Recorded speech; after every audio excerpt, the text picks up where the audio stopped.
So could you start by telling me your full name? Floyd Philip Batchelor. I go by Phil. Perfect, thank you. So first off, where and when were you born? I was born in Rocky Mount at Memorial Hospital, October 27th, 1952. Okay, and is your family from here? Yes. How many generations back does that go?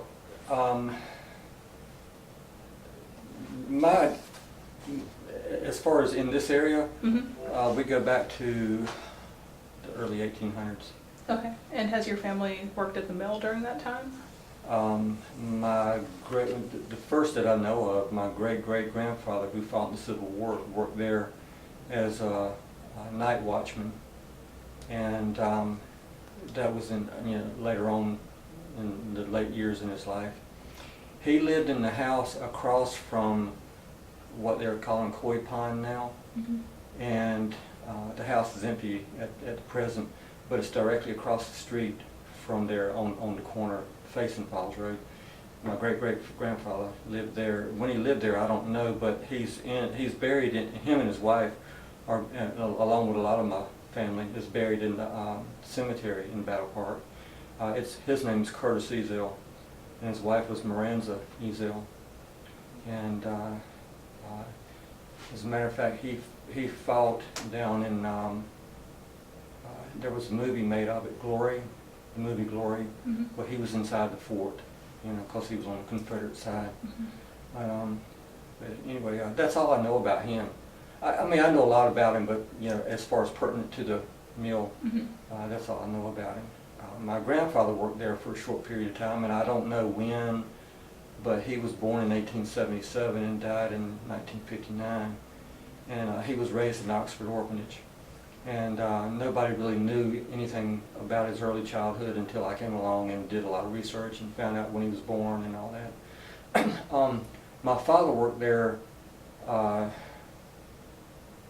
just before World War II, and his name was Artis Batchelor, A-R-T-I-S.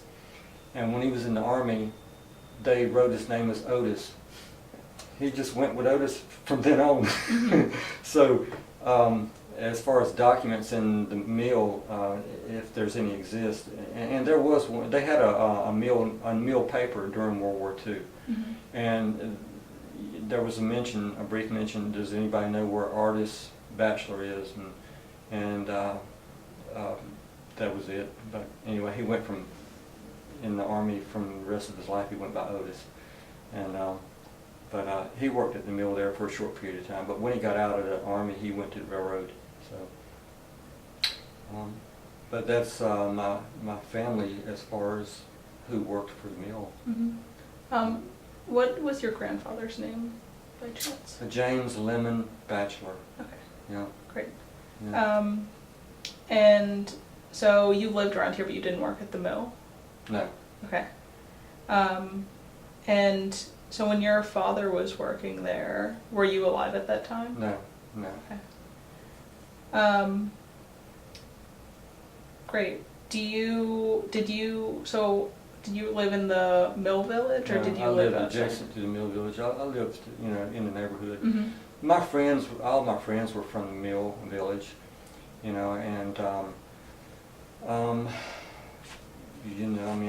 there's lots of stories, growing up, just childhood stories, Mm-hmm. But no, I didn't actually live in the village, but it was, to me, it was no different. As far as, I lived on West Virginia Street, Mm-hmm. just off of Falls Road, down that street that goes beside the brick wall, the house with the brick wall around it. Mm-hmm. You turn down that street, I lived about 3 blocks down there. Okay. And so you said some of your friends lived in the mill village? Yeah. Did you spend much time coming around this area? Oh, yeah. Great. Mhm. So you lived here after the mill closed during that time period. Mhm. Could you talk a little bit about just like the difference in the community kind of before and after, if there was any? Well, it kind of faded away. You know, it was unfortunate, but the houses went into disrepair, and you know, it was dying. Mm-hmm. I'm so glad to see. It's like I was just telling someone earlier. It's like a miracle. Someone coming in and restoring the place. Mm-hmm. Yeah, that house that they call the Koi Pond now. I used to band practice in that house when I was 14. Mm-hmm. Yeah, had a little band in the neighborhood going. Was there one high school for the community? Or a couple Pretty of much everybody schools? went to senior high school, what they call Rocky Mountain Senior High School. Okay, great. So are there any other memories or stories you Oh, have? Yeah. Let's see. Well, like for instance, when you cross the river bridge going away from Rocky Mountain, Mhm. when you cross the river bridge, there was no Peachtree Street over there. You know, there was no two bridges. It was just Falls Road Bridge, and just on the other side of Falls Road Bridge, there was what they called the mill cabin. It was a log cabin on the Mhm. left-hand side, and they used to use it for parties, you know, community parties or whatever. And I used to play there when I was in a band. I played there when I think the first time I ever played there I was like 12 years old. And I played there until I was like 15 or so, you know. But I remember one night we played there for a birthday party, and we got paid $15. And to us that was a lot of money. We were kids, and it was back, you know, in the Middle Ages. And but the people who threw the party, they thought we were so good they gave us $25, Mhm. and we thought we were ready for the Ed Sullivan Show, which you probably don't know what that is, but that was a popular show on TV, and Mhm. you know, Who's Who and all that used to be on that show. But and down Elm Street, I guess it would be called East Elm Street, yeah. Coming down Falls Road, take a right. Few houses down the right-hand side. You know, when Valentine's Day would come, Mhm. you know, it was a popular thing to do back in those days. It didn't matter if you were a boy or girl. You know, you gave everybody a Valentine card, Mhm. and at nighttime you would like go and put a Valentine card on their porch, knock on the door, and run.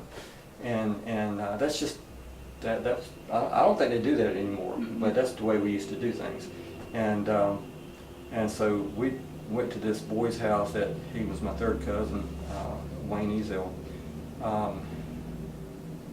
His mother was kind of tough, you know, and so we put this card in his front door, and then we had a string tied to it, and we hid beside the porch. And when he came out and went to reach for it, we were going to pull the string and play a trick on him.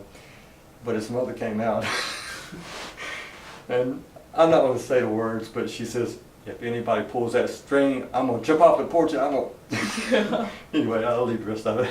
And it scared us to death. When we left the string, we crawled away and ran. But, oh yeah, you know, there's a lot of memories there. I was metal detecting several years ago when everything was abandoned, you know, Mhm. and I found a Civil War mini ball in front of what we called Mr. Battle's house, the house beside the mill. Mhm. And it was on the property where I think used to be the company store. Yeah. You know, from when the foundation is still there. The bricks are still there, but they're buried under the dirt. Mhm. And I was working on a house, you know, during the war. Falls Road, I think, was called Lewisburg Road or something, and it was just a dirt road, of course, you know, just a path. And and the high ground was where Peachtree Street is now. So when the regiment came into town to burn the mill down, they would camp out on the high ground of wherever they went. They would camp on the high ground. Mhm. So it was reasonable to think that they camped up on the high ground. Well, General Potter was in command of that regiment.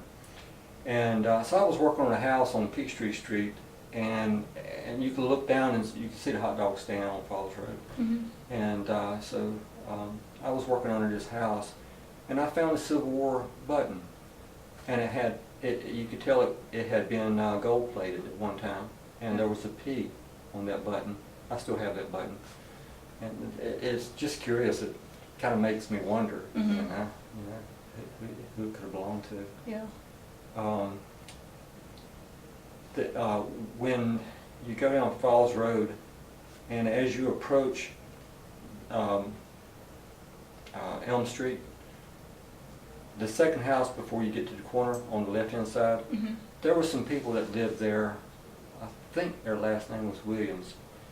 She told the lady there, they're dead now, but the lady there told me that when the regiment came into town to burn the mill down, they were going to burn the company store down as well.